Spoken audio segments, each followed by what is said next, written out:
Приветствую вас! Мы на канале History Study Вязал и Гомелский.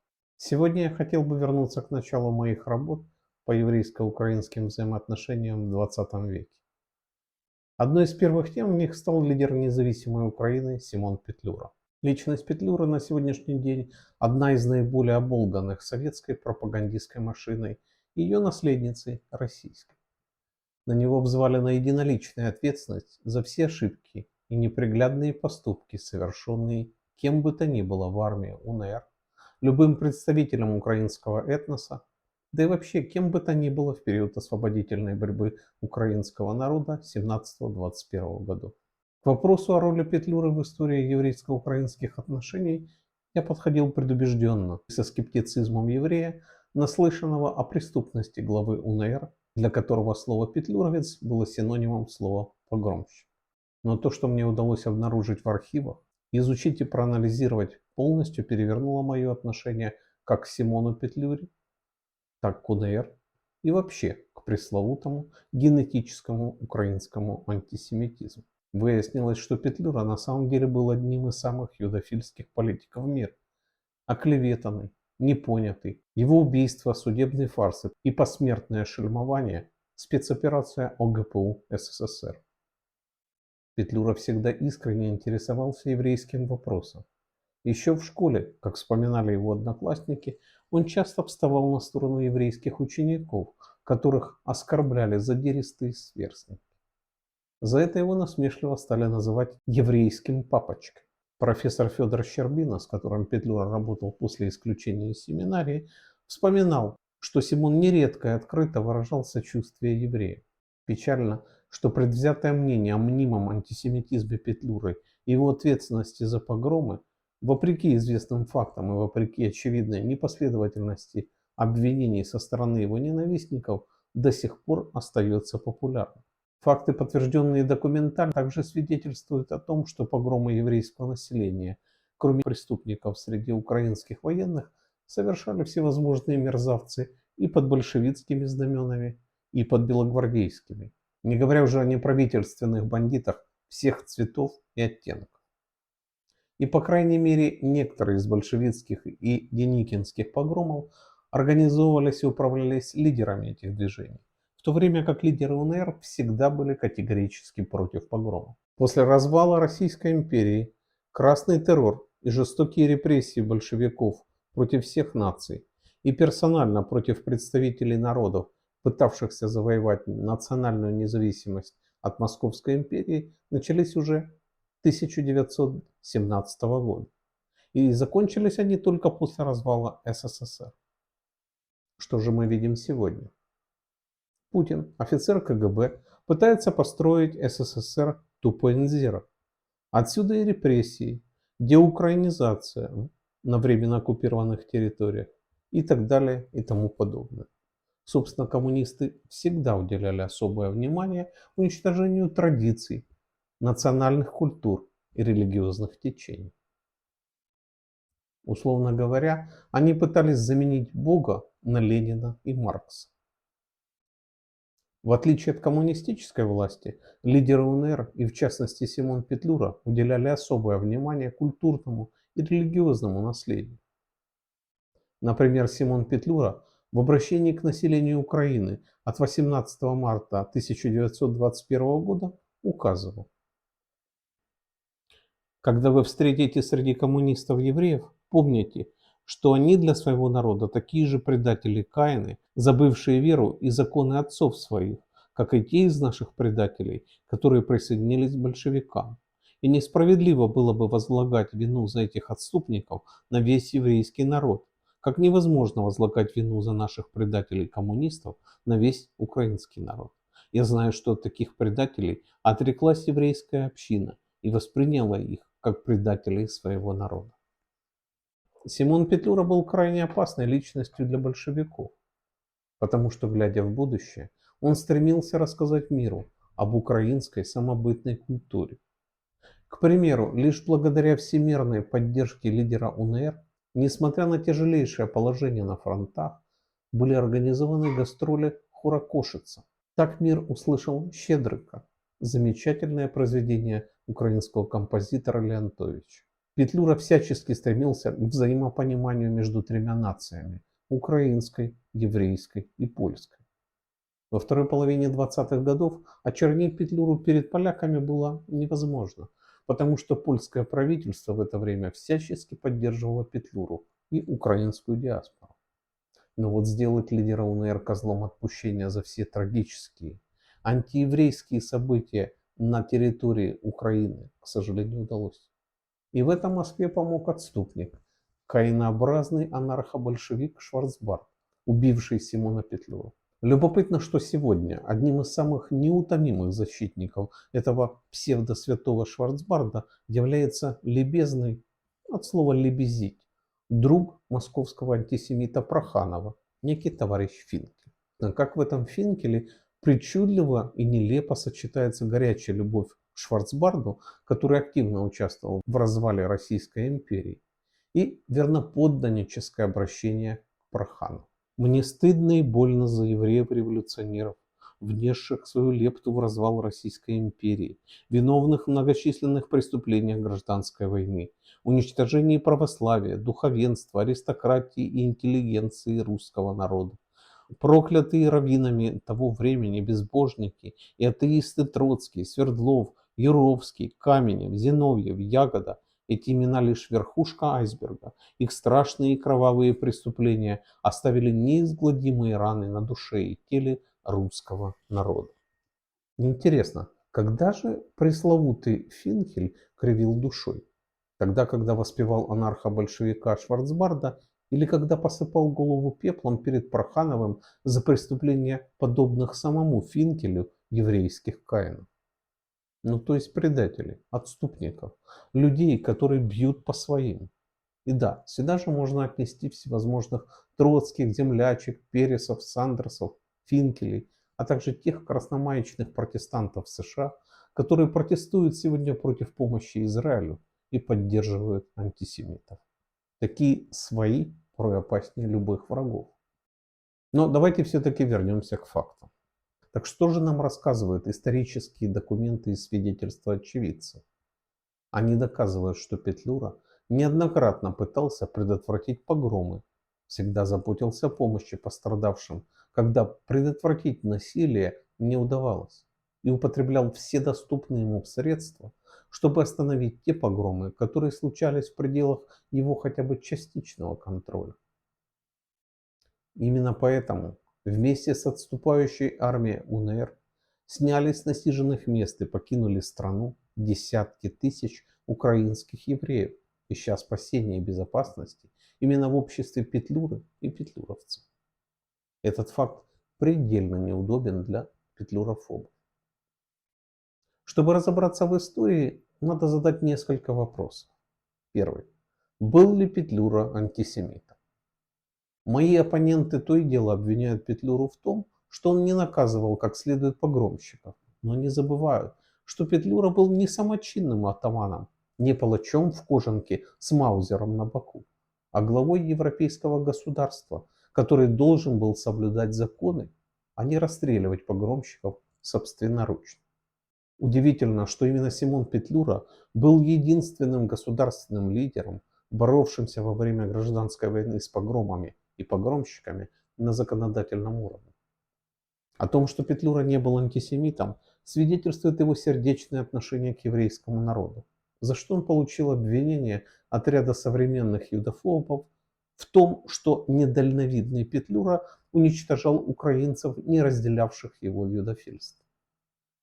Рассекреченные не так давно документы, а конкретно письмо руководителя УНР Петлюры министру еврейских дел республики Пинхасу Красному, дают очень важную информацию об отношении Петлюры к евреям вообще и к независимому еврейскому государству в частности. Повод – получение Великобритании мандата на управление территорией Эрец-Исраэль, которую тогда называли Палестиной. Создание национального очага еврейского народа, по мнению Петлюры, создавало предпосылки для создания подобного национального очага и для украинского народа. Цитирую. В связи с принятием мандата над Палестиной английским правительством считаю своей обязанностью переслать вам, как представителю еврейского населения Украины в правительстве Украинской Народной Республики, мое приветствие по поводу такого важного исторического акта. Может, еще этот акт и не является окончанием борьбы еврейского народа за создание собственной державности, но, безусловно, создает важный политический, а главное реальный этап в ее осуществлении. Вековое территориальное рассеяние еврейского народа отныне имеет свой собственный территориальный очаг, свою территориальную базу, в которой свободно может организованными усилиями собраться и державно зацементироваться. Я напомню дату этого письма. Июль 1922 года. Псевдоантисемит Петлюра поздравляет евреев с этим важным событием. А что делает в это время Совдепия, так как СССР в это время еще не существовал? А то же самое. Запрещает иврит, арестовывает, мордует раввинов и хазанов, преследует сионистов. А что же происходит тогда еще даже не подмандатной Палестине? Погромы еврейского населения со стороны местных арабов. Напомню, до провозглашения независимого Израиля еще 26 лет. Как мы говорим на иврите, аль-гапаним, то есть факты налицо. Вопрос второй. Организовывал ли Петлюра погромы еврейского населения или же наоборот всячески боролся с этими проявлениями варварства? Петлюра в своем обращении к украинским солдатам еще 15 ноября 1917 года писал: «Не допускайте погромов и беспорядков, а если вы их допустите, вы позором покроете славное имя украинского войска. Никакие погромы не должны быть допущены на нашей земле». Петлюра был сторонником самого широкого вовлечения еврейского населения в политическую жизнь Украины и стремился подавить погромные явления в стране. Он прекрасно понимал, что насилие в отношении евреев Украины не только отталкивает евреев от УНР, но и губительно отражается на международной репутации страны. Вот цитата из его приказа.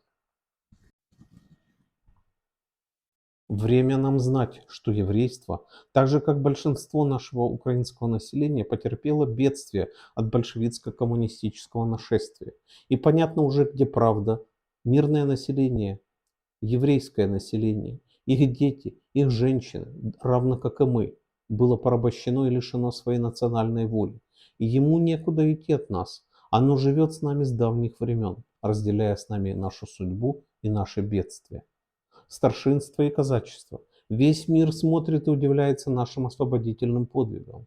Не пятнайте же себя, хотя бы случайно, постыдным делом. Не приносите нашему государству жгуче стыдно весь мир.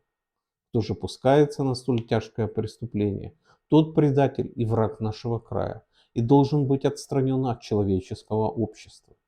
Наши бесчетные внешние и внутренние враги уже тыкают нас пальцами и травят нас, будто мы недостойны иметь независимое государство и должны снова запрячься в ярмо неволи. Я, ваш главный атаман, говорю вам, что сейчас на международном суде решается дело, быть ли или не быть нашей государственной независимой жизни. Выступайте с оружием в руках против настоящего врага и помните, что наше чистое дело требует чистых рук. Всех тех, которые будут подстрекать вас на погромы, решительно приказываю выбрасывать из нашего войска и отдавать под суд, как предателей Отечества. Суд же пусть судит их по их поступкам, не жалея для преступников строжайших кар закона. Правительство УНР, понимая весь вред от погромов для государства, издало ко всему населению края воззвание, в котором призывает выступить против всех врагов, устраивающих погромы еврейского населения. А еще до этого в бюллетене Министерства информации УНР говорилось: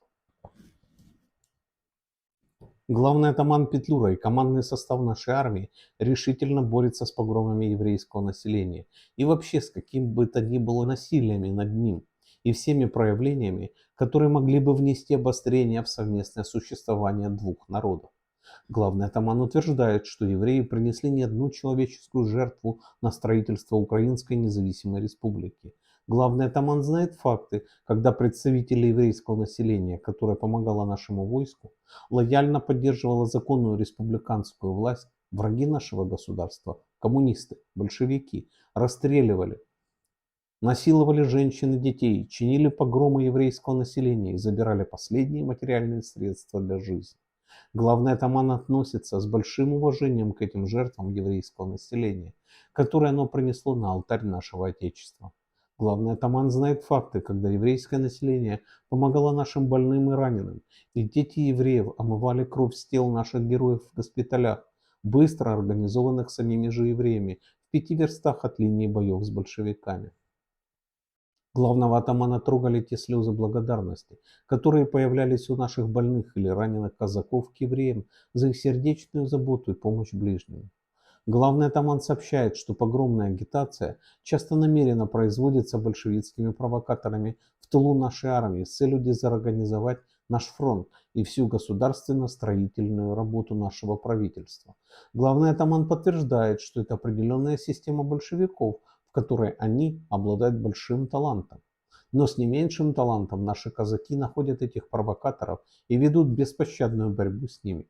Главный атаман призывает бороться с этими провокациями, имея твердую надежду, что это значительно поможет нашему правительству счастливо справиться с той великой и ответственной работой, которую он проводит, одновременно разрушая силу большевизма и творя и скрепляя нашу самостоятельную республику, в которой каждый народ имеет право свободной и спокойной жизни.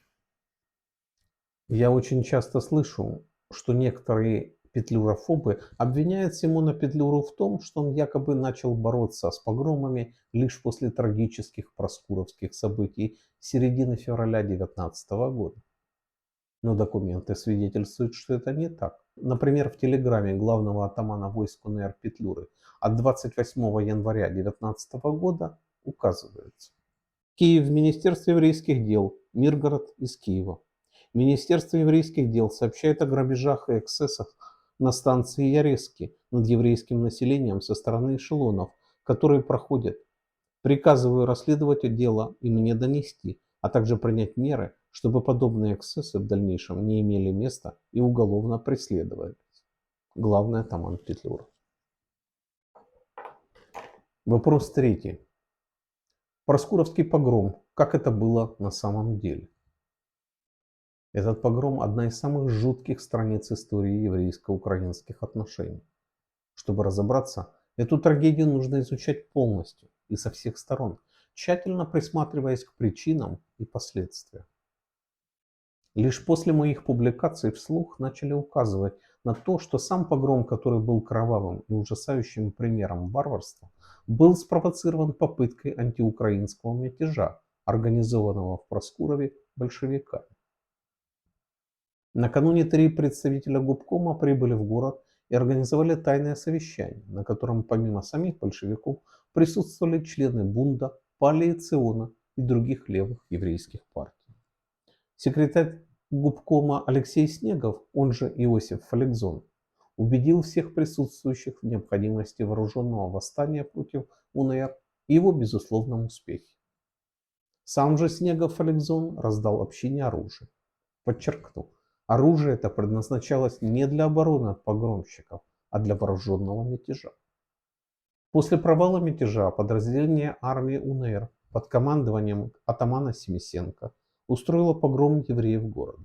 Сам погром, безусловно, результат преступных действий Семисенко, за которые он понес наказание. Но подрывная деятельность большевиков, и в частности Снегова Фаликзона, тоже сыграла свою роль в этой ужасной драме. Я хочу подчеркнуть, для того, чтобы остудить пыл некоторых ютубовских пернатых говорунов, никто и ничто не может оправдать или даже обосновать зверскую резню безоружных людей, подавляющее большинство из которых вообще не имели никакого отношения к мятежу. Полковник Павел Шандрук, в частности, вспоминал: через несколько дней я получил приказ выдвинуться с частью батальона в город Проскуров, чтобы остановить погромы, охватившие город, и наказать виновных. Погром не только евреев, но и всего мирного населения был начат атаманом Семисенко. Сразу после нашего входа в город бандиты исчезли, и мы нашли лишь нескольких специфически одетых людей Семисенко, которых отправили под охраной в Винницу. Вскоре я узнал, что Семисенко в сопровождении нескольких солдат нападал на комендатуру, терроризировал ее персонал, а затем начал погром. Вскоре после того, как порядок был восстановлен, в комендатуру прибыла делегация городского совета. Среди них был раввин, представлявший еврейское население. Они искренне благодарили нас за восстановление порядка и спокойствия. Вскоре мы узнали, что Семисенко был арестован по приказу главного атамана Петлюры и приговорен к расстрелу военно-полевым судом. Следует отметить, что одним из последствий нашего прибытия в Проскуров было то, что 8 молодых евреев, бывших солдат царской армии, записались в наш батальон. Очень важно также осознать последствия Проскуровского погрома. Они были по сути катастрофические для Украины. Все банки Европы, кроме немецких, заморозили финансовые счета УНР. На ранее закупленные военные товары для армии УНР наложили арест. Еврейская община в США обратилась к президенту Вильсону с требованием немедленно разорвать дипломатические отношения с УНР. Украинскую валюту перестали принимать на обмен. Это была международная блокада, ставшая следствием погрома. Другим следствием погрома стало смещение партии Бунт коммунистам, потому что уже в марте 2019 года на 11-й конференции Бунт провозгласил полное признание советской власти. Слишком своевременный погром для сдвига еврейства к коммунистам. Не так ли? Я хочу указать, что среди тех, кого большевики и эсеры намеренно направляли для подрывной работы в Украину, еврейские активисты составляли немалую долю и играли значительную роль, потому что им было легче раствориться среди еврейского населения Украины, на которое они имели большое влияние. Это, конечно, не оставалось незамеченным и укрепляло среди нееврейского населения антисемитский стереотип «еврей равно большевик», что приводило к межэтническому раздору и нивелированию деятельности проукраинских евреев. Вообще русская империя, белая ли, красная или современная путинская красно-буро-малиновая, всегда пользовалась и пользуется древним принципом «разделяй и властвуй», намеренно внося раскол и раздор меж порабощенными народами. Следующий вопрос. Как относились евреи к независимому украинскому государству? Это очень сложный и емкий вопрос. Я дам короткий схематичный ответ. Настроение еврейского населения Украины в 1917-21 годах было расколото не на две, не на три, а на четыре части. Часть еврейства, поверившая обещаниям большевиков дать все всем и сразу, присоединилась к Красной армии к большевистскому правительству. Другая, считавшая себя патриотами России, присоединилась к Белой армии. Третья, сионистская, мечтала о возвращении в Эрец-Исраэль и поначалу не хотела никому в Украине примыкать. Четвертая выбрала защиту независимости Украины. О евреях-большевиках сказано и известно очень много. И очень даже подробно. Воистину, умножающие знания умножает скорбь. Из Белой армии евреев изгоняли и обвиняли в национальных симпатиях к большевикам, одновременно проводя жестокие погромы еврейского населения. Тем не менее, громкие еврейские имена в белом движении фигурировали. К примеру, Леонид Канегисер, застреливший председателя Петроградской ЧК Урицкого. Евреем был и полный георгиевский кавалер Александр Веленкин, член партии кадетов. Сионистам пришлось нелегко. Часть их покинула руины Российской империи, часть, перековавшаяся после поражения УНР, присоединилась к большевикам, а часть ушла с войсками УНР в Польшу, где и осела. Но самая закрытая и намеренно замалчиваемая страница – это еврейские сторонники УНР. Таких евреев было тоже очень много. Вот лишь несколько имен. Арнольд Марголин, замминистра иностранных дел УНР, заместитель министра труда УНР Соломон Гольдельман, 4 министра еврейских дел в правительстве УНР: Моисей Зильберфарб, Вульф Лацкий-Бертольд, Авром Ревудский и Пинхас Красный. Сотник армии УНР Семен Екерсон. Но это только, так сказать, вип-персоны. Важным свидетельством является письмо руководителя УНР Петлюры военному министру республики по вопросу о присвоении старшинских, ну то есть офицерских званий военнослужащим евреям. Мышление Симона Петлюры, несмотря на отсутствие у него политико-административного опыта и военного образования, было на высоком государственном и политическом уровне.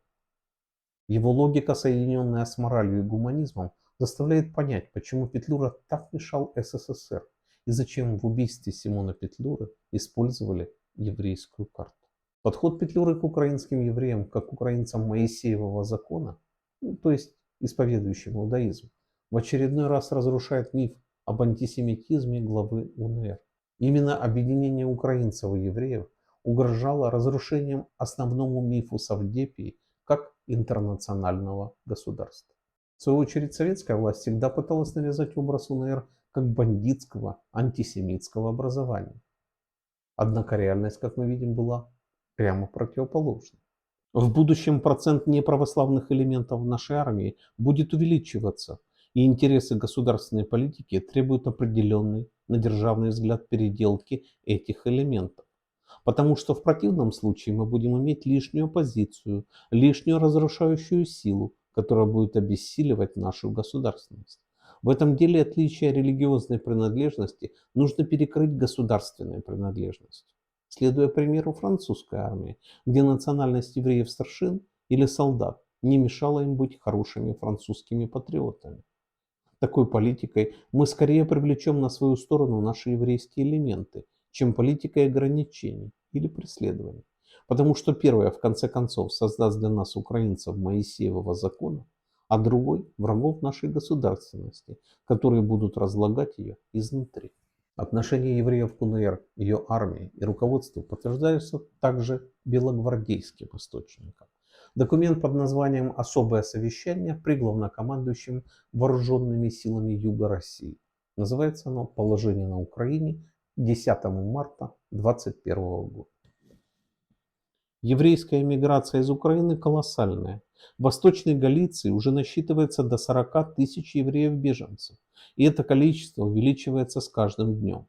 Все беженцы с сочувствием отзываются о петлюровских войсках и заявляют, что еврейское население края предоставит украинцам всемирную поддержку. Ненависть к большевикам и страх перед ними чрезвычайно велики. А вот еще несколько штрихов в дополнение.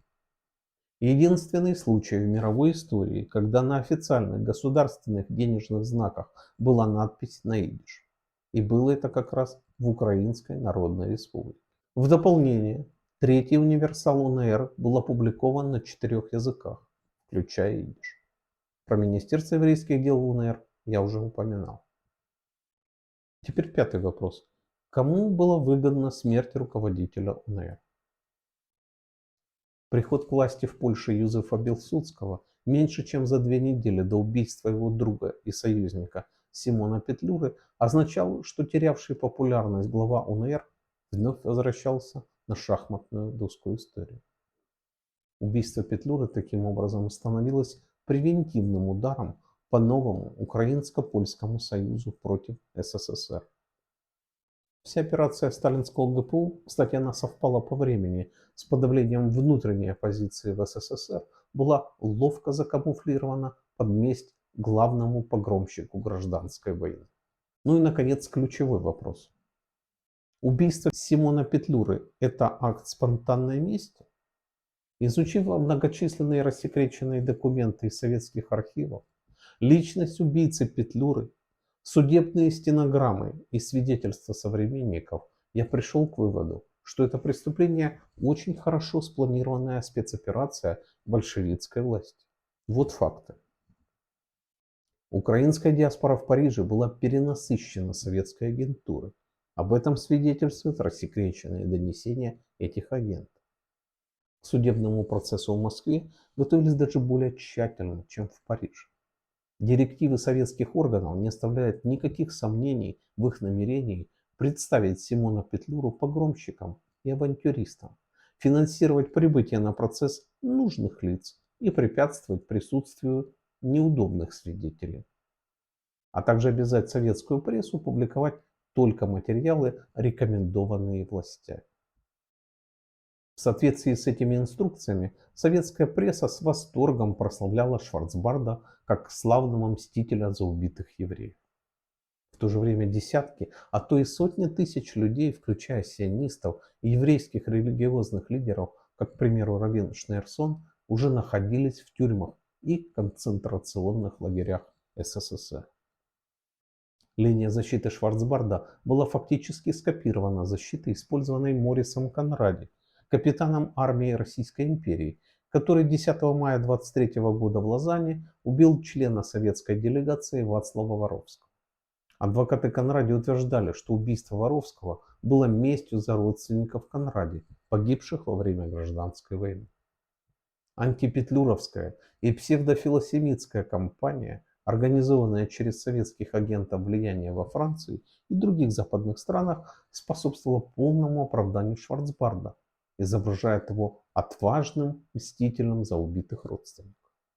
Заявление Шварцбарда о том, что он планировал убийство Петлюры в одиночку, без какой-либо посторонней помощи, оказались ложными. По многочисленным заявлениям свидетелей, Шварцбард в компании неизвестных людей следил за Петлюрой в течение нескольких суток перед убийством.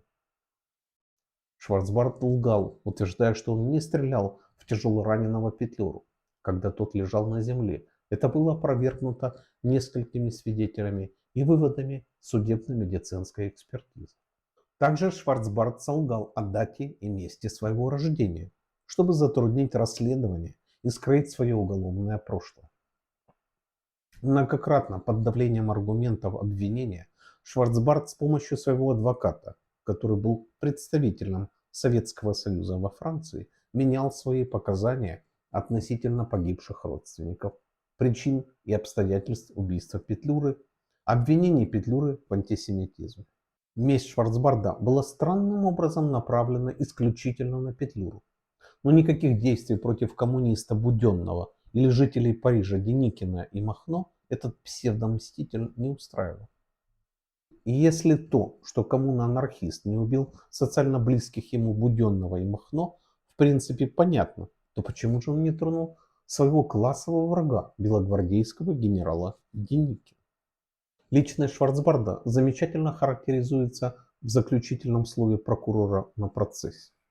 Изучив материалы процесса, я пришел к однозначному выводу, что Петлюра никогда не был врагом евреев. Он никогда не был погромщиком или организатором погромов. Он никогда не являлся антисемитом. Напротив, он был юдофилом. Хочу отметить, что первым его законом, как главы государства, был закон об автономии национальных меньшинств страны. Этот закон касался не только евреев, но и поляков тоже. Именно Петлюра всячески поддерживал идею создания еврейской жандармерии, которая бы защищала евреев. Роль карающей руки правосудия вам не подходит. Она вам просто не под силу. Вы никудышний злодей, прикрывающийся чужим именем, метавшийся из стороны в сторону, преследуемый полициями разных государств не за политическую деятельность, но за уголовные преступления. И это я вам вменяю в вину. И поэтому ваша история, в которой вы хотите выглядеть благородным мстителем, не убеждает и не восхищает меня. Поясню, почему я утверждаю, что к суду над Шварцбардом очень тщательно готовились в Москве. Дело в том, что СССР прилагал огромнейшие усилия для того, чтобы убийца был оправдан, а Петлюру и все украинское национально-освободительное движение заклеймили как антисемитов и погромщиков. Вот лишь несколько пунктов из рассекреченных директив Народного комиссариата иностранных дел СССР от 18 января 1927 года. Пункт 6.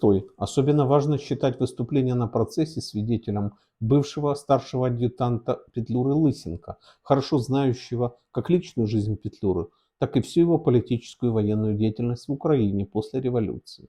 В случае необходимости разрешить уполномоченному МКИС взять на себя расходы по поездке Лысенко в Париж.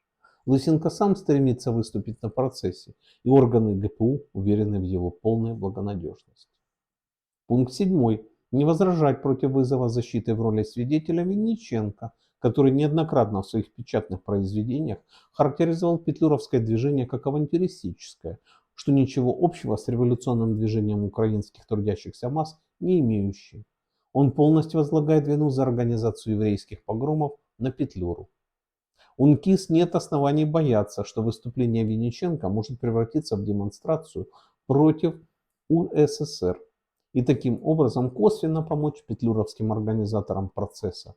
Ведь в последнее время Винниченко отошел от эмиграции и, как видно из его последней брошюры «Поворот на Украину», ищет пути сближения с советской властью. В связи с обнародованием ранее недоступных архивных материалов о вмешательстве СССР в подготовку суда и сам процесс над убийцей Симона Петлюры, необходимо рассмотреть личность Петлюры непредвзято, отбросив шелуху левой и советской пропаганды. Это крайне важно и украинцам, и евреям, чьи межнациональные связи и отношения жестоко пострадали в результате разыгранного в Париже судебного фарса. На мой взгляд, осуждение невиновного, даже косвенное, через сочувственное оправдание его убийцы, оскорбляет не только память этого невинно погибшего и невинно же заклейменного человека, но и память всех жертв погромов, чьи смерти незаслуженно ставят ему вину. И тем самым они снимают вину с истинных убийц и их вдохновителей.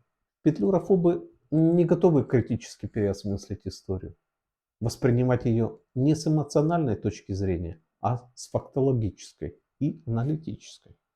Что еще характерно, так это то, что большое количество евреев, не имеющих личного опыта проживания в Украине и знания реальной ситуации и истории без мифов, пытаются судить украинских евреев, попрекая их за поддержку Украины. Некоторые из моих критиков в качестве ультима рацио пытаются использовать цитаты Зеева Жаботинского о Петлюре. Ну, вот, к примеру, эту. Буду по-прежнему стараться ослабить накопившееся в душе евреев справедливое негодование, хотя бы и пришлось для этого ссылаться на философию, историю или строить гипотезы о психологии деятелей мне лично незнакомых. Более того, буду и впредь стремиться к соглашению с украинским движением, несмотря на тяжкий грех этого движения перед евреями. Но отрицать этот грех или трактовать его как пустяк считаю недопустимым. И если есть в украинском движении люди или группы, которые думают, будто погромы простительная мелочь, будто можно допустить систематическую резню евреев и оставаться героями и чистыми, то таким людям и группам я не друг, а враг. И предупреждаю украинское общество, что такие люди или группы и ему не друзья, а враги. Давайте посмотрим на факты. Никто в украинском освободительном движении, включая в первую очередь, естественно, самого Петлюру, не считал тогда и не считает сейчас погромы 18-21 году пустяками или же простительными мелочами. Слова Симона Петлюры «наше чистое дело требует чистых рук» в приказе по армии говорит о том, что лидер УНР понимал всю пагубность и недопустимость насилия в отношении мирного еврейского населения. Поэтому Петлюра и приказывал подавлять погромы, карать погромщиков по всей строгости законов военного времени. Вывод крайне неприятный, но я вынужден его озвучить, раз того требует истина. Жаботинский покинул пределы Российской империи в 1914 году. В 17-21 годах он физически не находился в Украине и мог полагаться лишь на чьи-то мнения.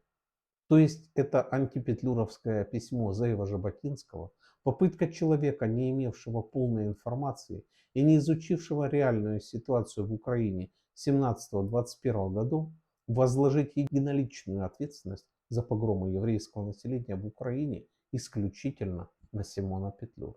Факты, которые я привожу в своих публикациях, укрылись от внимания Жаботинского, который изначально всячески поддерживал Петлюру. И даже будто бы просил написать на своей могиле «это человек, который подписал договор с Петлюрой». Приведенные же мной документы и материалы были в то время недоступны, поэтому апелляции к мнению Жаботинского о Петлюре, как о погромщике, несостоятельны. Но в защиту Жаботинского я укажу, что на всех еврейских лидеров всевозможными левыми политиками и интеллектуалами накануне суда над убийцей Петлюры оказывалось невероятное давление.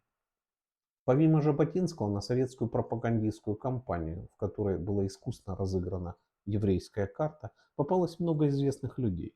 В частности, Альберт Эйнштейн, Максим Горький, Александр Керенский, Леон Блюм, Марк Шагал, Анри Бергсон, Ромен Ролан и Анри Барбюс.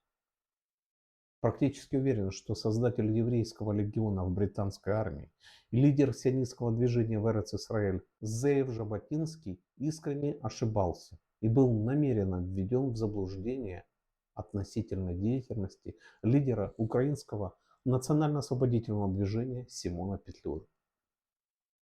Конечно, Жаботинский имел право на ошибку, но сегодня, спустя почти 100 лет, имея доступ к документам из рассекреченных архивов, мы сами должны принять правильное решение в отношении Симона Петлюры и УНР, не возлагая ответственность за это решение даже на Жаботинского или, скажем, Эйнштейна. Поэтому я считаю, что результаты судебного процесса в Париже должны быть пересмотрены, так как решение оправдать убийцу Петлюры было принято присяжными после короткого обсуждения и под давлением общественного мнения, которое было сформировано дезинформационной кампанией, искусно проведенной большевистской Россией. В деле Симона Петлюры представляет большой интерес информационное сообщение КГБ от 10 января 1973 года, в котором указывалось, что в конце 1972 года Украинский канадский конгресс провел антисоветские демонстрации в городах Канады Торонто, Монреале, Виннипеге, Эдмонтоне и Лондоне.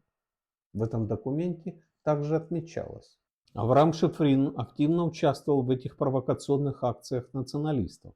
На этих мероприятиях Шифрин призывал украинских националистов, сионистов и членов других реакционных эмигрантских организаций объединяться в борьбе против СССР.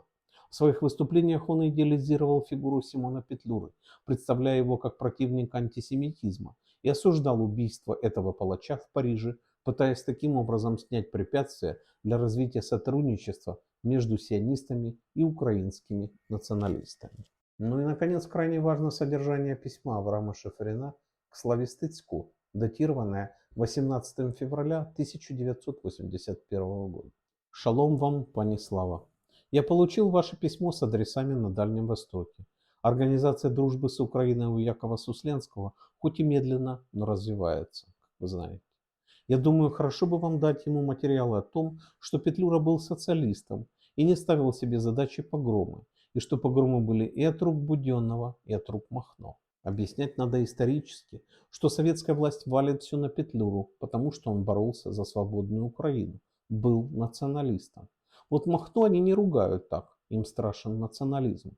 Это надо разумно объяснить, потому что советская точка зрения Петлюра-погромщик твердо усвоена в Израиле. Мои сердечные пожелания пану Ярославу и Степану Мудрику. Почему я считаю это важным? Потому что 45 лет назад Авраам Шифрин, не имея рассекреченных документов КГБ по Петлюре, пришел к таким же выводам, что и современные историки, включая меня, которые изучили эти документы. В заключение я хотел бы обратить ваше внимание на то, что кампания по очернению Симона Петлюры, запуск дезинформационной атаки против Украинской Народной Республики и цели украинской борьбы за независимость в 1917-1921 годах стала началом систематических и неустанных попыток Советского Союза сеять рознь, сталкивать между собой украинские и еврейские народы. СССР применял целый комплекс инструментов и методов в своей кампании против Петлюры и УНР. Захват архивов. Все архивы УНР в Польше и Чехословакии после их оккупации СССР в 1945 году были конфискованы. Пропаганда через искусство и литературу. Произведения советских писателей широко использовались для формирования крайне негативного образа как Симона Петлюры, так и УНР, а также украинского языка и культуры. Ярким примером может служить любимая пьеса Сталина «Дни Турбиных», созданная по роману Михаила Булгакова «Белая гвардия». Дезинформация. Распространение слухов о том, что петлюровское движение якобы не было национально-революционным движением украинских масс и не имело отношения к украинской революции. Наоборот, его представляли как авантюристическое движение, которое неизбежно переродилось в атаманщину со всеми ее последствиями, погромами, грабежами и насилием против мирного населения. Символическое стирание и подмена понятий. Город Проскуров, где произошел ужасающий погром, организованный атаманом Семисенко, был намеренно переименован в город Хмельницкий для создания межэтнического и межрелигиозного напряжения, так как имя Хмельницкого связано с погромами евреев и украинских католиков. Одновременно была учреждена награда Орден Богдана Хмельницкого, а вокруг самой фигуры Хмельницкого создавался культ единственного правильного для Московии национального героя Украины, в противовес западнику и предателю России Ивану Мазепе. Многочисленные факты свидетельствуют о филосемитизме Петлюры. Он дружил с еврейскими лидерами, назначал евреев в свое правительство и как публично, так и приватно выражал убеждение, что украинские и еврейские народы в Украине давно уже стали родственными, связаны общей историей. Документы и свидетельства очевидцев показывают, что Петлюра неоднократно пытался предотвратить погромы, всегда заботился о помощи жертвам, когда насилие невозможно было остановить. Использовал все имеющиеся у него средства, чтобы прекратить погромы в пределах территорий, хотя бы частично находившихся под его контролем. Можно, конечно, утверждать, что он потерпел неудачи в этом стремлении. Да, но лишь потому, что УНР проиграла войну Красной России. Таким образом, вопрос из речи адвоката Альберта Вильма на судебном процессе в Париже в 1927 году становится ключевым. Если в суде утверждается, что Симон Петлюра был кровавым тираном, который стремился уничтожить еврейское население Украины, то кто сможет мне объяснить, почему при отступлении армии УНР в Польшу более 100 тысяч евреев попросили защиты у Петлюры и возможности эвакуироваться вместе с частями армии УНР? Почему эти евреи выразили надежду на свое возвращение в независимую Украину? Спасибо вам за внимание и до новых встреч.